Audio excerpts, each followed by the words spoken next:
Hello everyone, my name is D'Anthony, and welcome to my YouTube. So, this is my very first music tutorial video, and I wanted to do 5 tips to help with orchestral mockups. I have a little demo here, and I just wanted to go ahead and play it, and then we'll just dive into the tips. So, here is my little loop or demo.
Tip number 1 is be able to configure your CC data effectively and logically. Okay, so think about the instruments and how they perform. And let's take the brass, for example. Okay, so I have this low trombone part here, and notice that we have something called CC data right here. So CC data stands for controller changes, and essentially they change the way a patch or instrument library can sound depending on what channel you're on. For brass specifically, I typically do this kind of curve nature like this, because when you're blowing into a trumpet or a horn instrument, you have to kind of breathe, or you have to take a breath, breathe outward, take another breath when you're striking the next note. So that's why I kind of try to emulate what a horn player would do. So kind of breathe in, breathe out, breathe in again, and I do little cheats. You really need to use your ears essentially. So but just think about how the instruments are performed, and that will help you a lot going along the way. And CC data helps us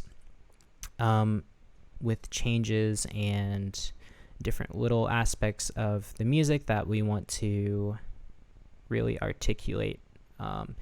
And again, there's so many different types of CC data. You can play around with them for each library, so that way you can get a feel for how that library works. Tip number 2, know your instrument ranges, techniques, and study orchestration. So personally, I think the biggest way to learn how an orchestra runs is to just look at the big shots themselves. So if you want to sound like John Williams and you want to have his amazing woodwind techniques, study John Williams. If you want to write hybrid scores or anything of that matter, and you want to combine electronic elements, but you also want to see the written notes, maybe look at Hans Zimmer. Whatever you're going for, or whatever sound you're going for, there's always room for improvement, and there's always room to study orchestration. You could even go back to older works like Vivaldi or Beethoven, anyone that you want to just peek at pieces of work that you admire and want to kind of take little tidbits, right? I know personally for me, woodwinds have been kind of a challenge throughout my writing career, and I think it's because each woodwind instrument has so many different techniques, and they all sound not extremely different, but compared to the other sections of the orchestra, quite different from each other, right? Oboe, clarinet, flute, they all sound totally different. So I think knowing your weaknesses and studying those areas can really help you a lot. Don't be afraid to layer sounds. Now, what I mean by this is, for example, let's say you have your double basses here, and you want it to have a thicker, more bassier tone, and it sounds a little too thin. honestly, just add a sub, like a light low sub to kind of like resonate underneath the strings, right? And is that cheating? Well, no. It just helps enhance the music, and that's essentially what we're trying to do, right? Another example would be like the percussion down here, right? Actually, I used quantum audio samples for some of the hits alongside virtual libraries. But as you notice, I'm layering them on top of each other, right? If you layer, it just adds a little bit more depth, and you can always play around with layering with sample libraries, because why not? Tip number 4, use your ears and compare and contrast your orchestral mockups and mix to a recording of your favorite orchestral pieces. You know, there's a very important thing that we can learn from listening to the greats and to listen to people who are in the professional field.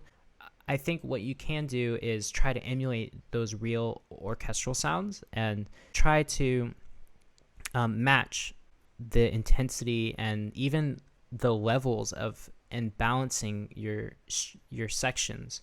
One little thing to note too, if you're doing like orchestral mixing specifically, you should do stereo imaging rather than panning. And what I mean by that is, for example, if you see the little knob here at the bottom left, how you can move the pan knob left and right, I do not recommend doing that at all, because what's happening is when you pan to the left, you're actually cutting out audio signal from the right side and vice versa.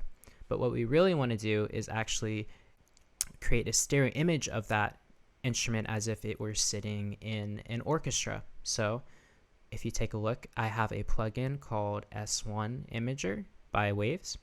And as you can see here, if I move the rotation from left and right, it's actually changing the position in the stereo image rather than cutting out frequencies.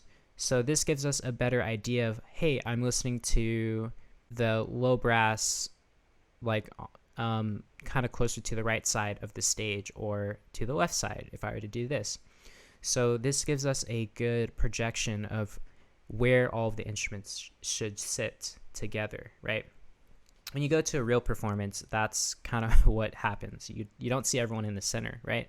And you definitely don't see half of the people like cut out. So that would be a little strange. And tip number 5, I would recommend before you do projects is to have a template set up before you start. That way you can use something that you have already created and you can always improve it and recreate it. But I also recommend to treat each project differently. Yesterday should be your past self, right?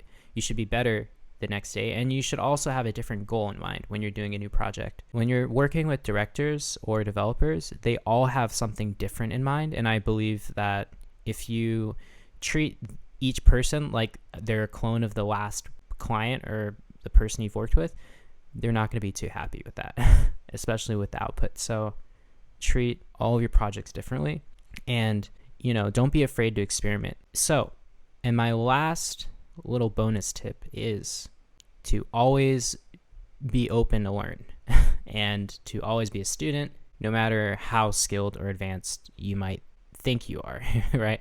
You might think you're the most amazing orchestrator or the best mock-up person, but just be open and take any tip that you can get, because again, every project's totally different, and you should approach every project in a new light.